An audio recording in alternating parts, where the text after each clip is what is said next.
Just got a delivery, got my rotor screws from Amazon, and they fit, so that's cool.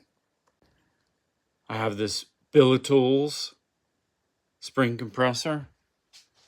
Looks like this. Apparently this is a very dangerous job.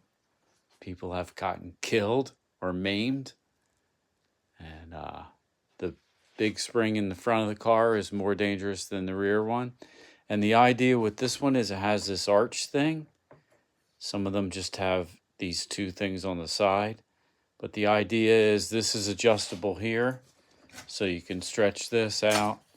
And what I'm going to do is make this as even as possible, straight as possible, even as possible across from each other, so that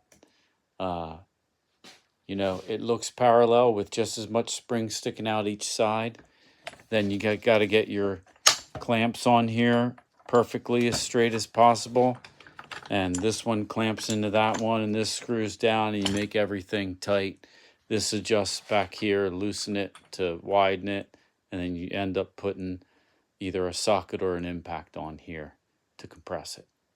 It's a pretty good tool. Make sure your thing's tight here, and these things are tight here.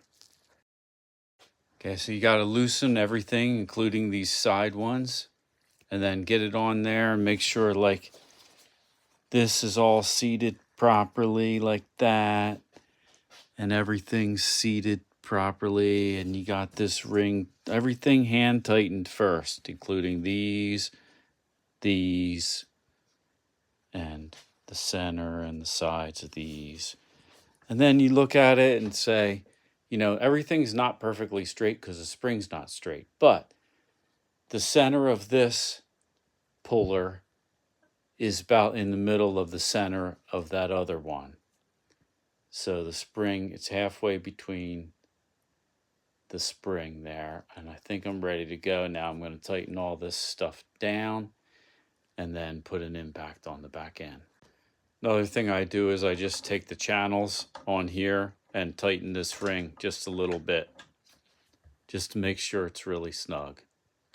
Then I just have this on number 1 and hand tight mode, and I'm just going to go back and forth a little at a time, watching everything and staying out of the way of the spring. Okay, stay tuned for next time when I have it taken apart this nut. I'll have it compressed.